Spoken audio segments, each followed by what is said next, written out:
sky over the Atlantic, the vast air ocean that must have stretched endlessly for Columbus when he sailed from Europe to America a few hundred years ago in over 2 long months.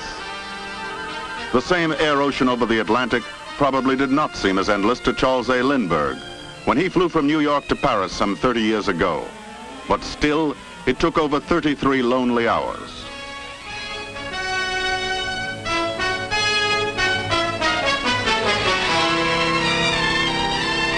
Today, that same Atlantic air ocean, leaving Columbus 2 months and Lindbergh's 33 hours in its wake, zooms by in a dramatic breakthrough.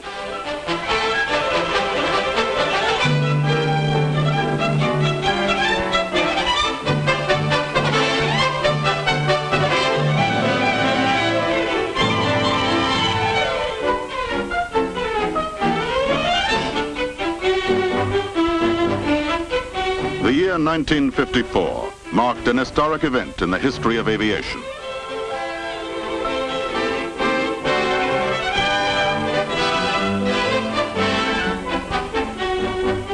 A new flight was inaugurated.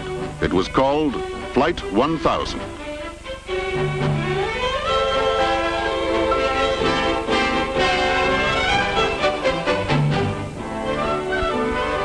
There was nothing unusual about airport operations before Flight 1000's takeoff. It was duly announced and passengers checked in.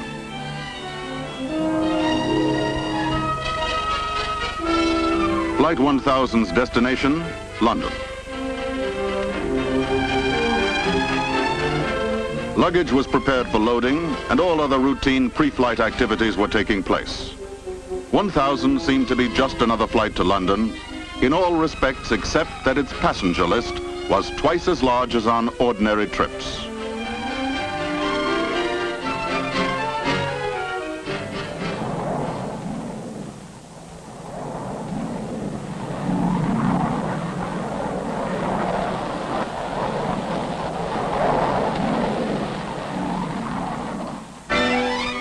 Flight 1000 was airborne, but no plane was used. This was the first of so-called airline paper flights, a complete simulation of an actual flight that's been repeated more than 2,000 times since. The reason? To prepare for the revolution in transportation that is now here, the advent of commercial flying by jet clipper. In those early days, weather information for Flight 1000 and all the other paper jet flights was gathered as carefully as if real jets were to cross the Atlantic, gaining invaluable advance information about jet travel.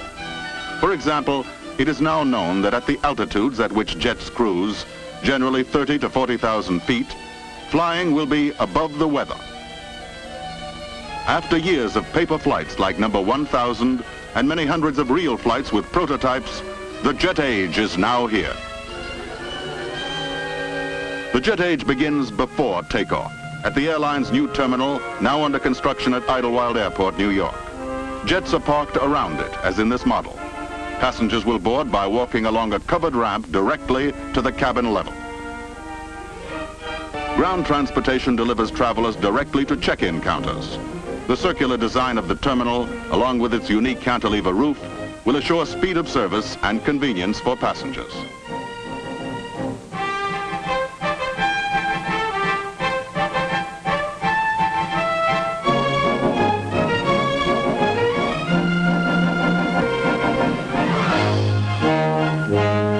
This is it, the first American commercial jet capable of economical transatlantic service, the Boeing 707 Jet Clipper.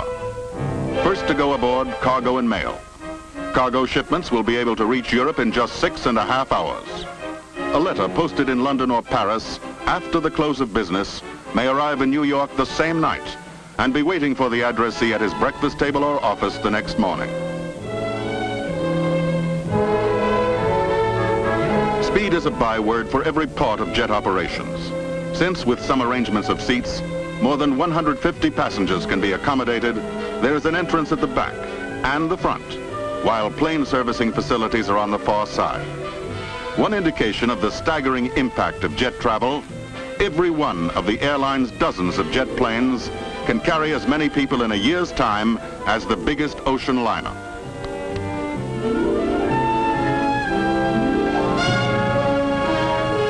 Last item aboard, the purser's briefcase, containing log, manifest, and other necessary documents. For the crew, ready to taxi to the runway now, fewer instruments than on propeller-driven craft, and engines that are so much easier to handle and maintain. The magnificent new jet, with a wing spread that's bigger than the entire distance of the Wright brothers' first flight.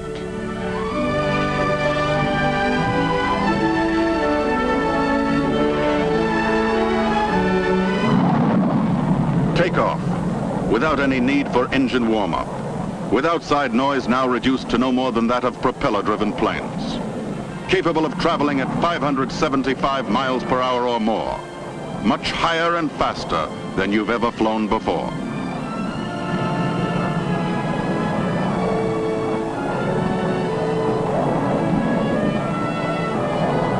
The first passenger jet clipper to fly the Atlantic. Because of its greater size and speed, it will do the job of several of the biggest propeller-driven planes.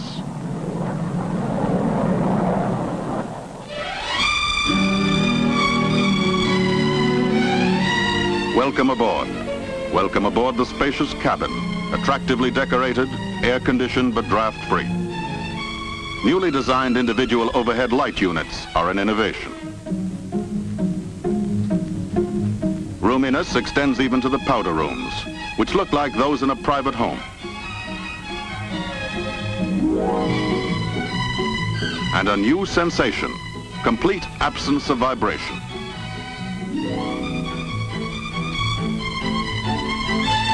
Near sonic speed, but inside, one of the most stunning discoveries. There is no feeling of movement at all, no vibration, hardly any sound. A new concept in air transportation. The travail has been taken out of travel.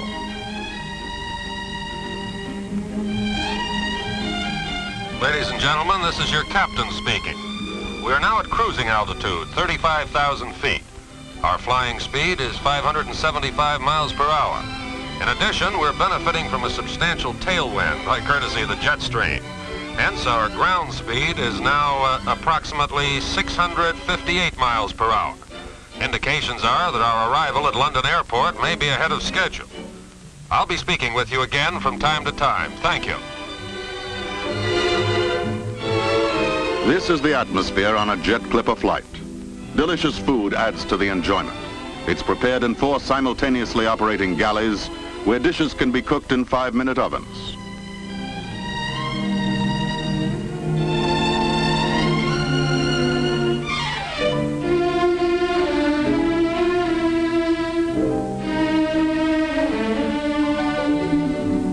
Scenes of living room quiet and relaxation.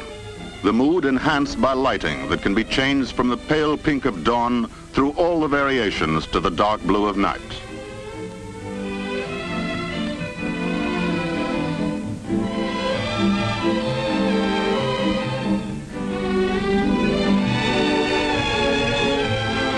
Ladies and gentlemen, this is your captain again.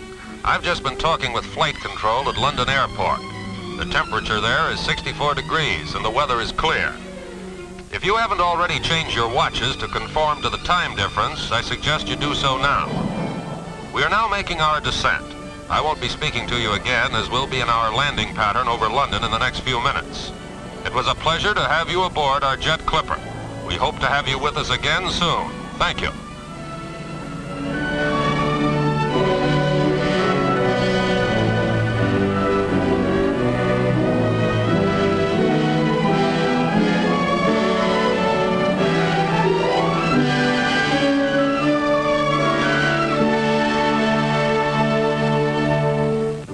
New York to London, in the same time that it takes you to go and see a baseball doubleheader. New York to London in 6.5 magic hours. It all goes so fast now, and it's so comfortable that you feel as if you hadn't traveled at all. Many hours gained and no sleep lost.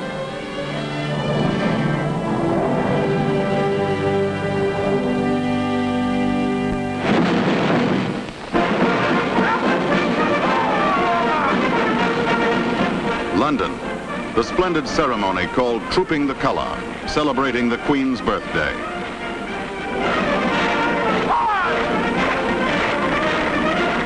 And you arrive not only with more time on hand, but also not travel fatigued.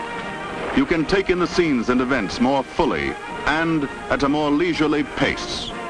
Only one of the remarkable gains made possible by jet flying.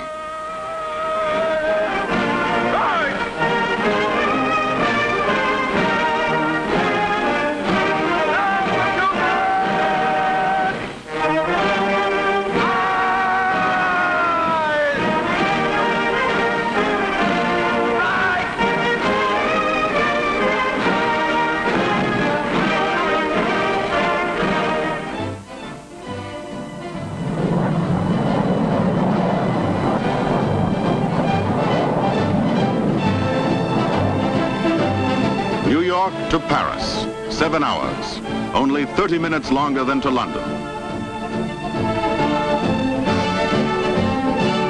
Paris, right away you're in the swim of things, because once more you've landed refreshed and with extra hours to do what you want to do in a leisurely way.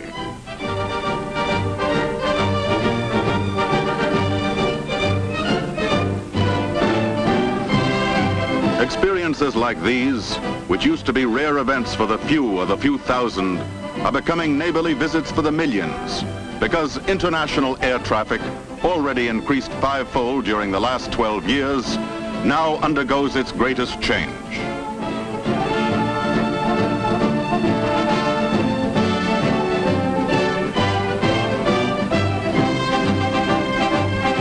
Jet speeds will help to accomplish one of man's long-sought goals, an easy interchange of peoples throughout the world.